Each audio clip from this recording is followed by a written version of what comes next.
نحمده ونصلي على رسوله الكريم اما بعد فاعوذ بالله من الشيطان الرجيم بسم الله الرحمن الرحيم ان للہ وانا الیہ راجعون ہم اللہ ہی کے ہیں اور ہم اسی کی طرف لوٹنے والے ہیں۔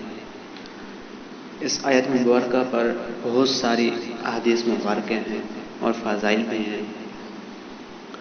حضرت ام سلمہ فرماتی ہیں کہ میں نے نبی اکرم صلی اللہ تعالی وسلم کو فرماتے سنا، جس مسلمان پر کوئی مصیبت آ پہنچے اور وہ اللہ کے حکم کے مطابق انا للہ و انا الیہ راجعون پڑھے تو یہ دعا پڑھے: اللہم اجرنی فی مصیبتی واخلف لی خیرا منہا، اے اللہ میری اس مصیبت پر مجھے اجر عطا فرما اور مجھے اس کا بہتر بدل عطا فرما، تو اللہ تعالیٰ اس کو اس سے بہتر بدل عطا فرمائے گا۔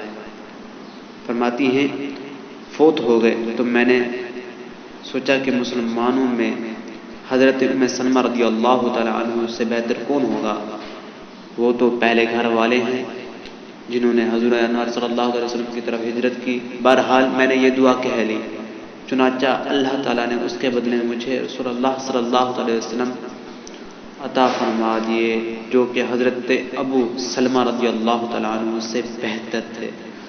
امام حسین بن علی رضی اللہ تعالیٰ عنہ سے روایت ہے، حضور انور صلی اللہ تعالیٰ علیہ وآلہ وسلم نے ارشاد فرمایا، جس مسلمان پر مرد یا عورت پر کوئی مصیبت آ پہنچے اور وہ اسے یاد کر کے انا للہ و انا الیہ راجعون کہے، اگرچہ مصیبت کا زمانہ دراز ہو گیا تو اللہ تعالیٰ اس پر نیا ثواب عطا فرماتا ہے اور ویسا ہی ثواب دیتا ہے جیسے اس دن دیا تھا جس دن مصیبت پہنچی تھی۔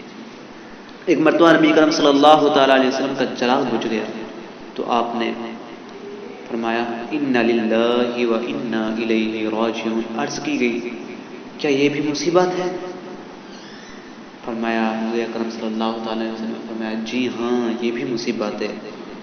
ہر وہ چیز جو مومن کو اذیت دے وہ اس کے لیے پڑھے تو اس کو اجر ملے گا۔ مصیبت کے وقت انا للہ و انا الیہ راجعون پڑھنا رحمت الہی کا سبب ہوتا ہے۔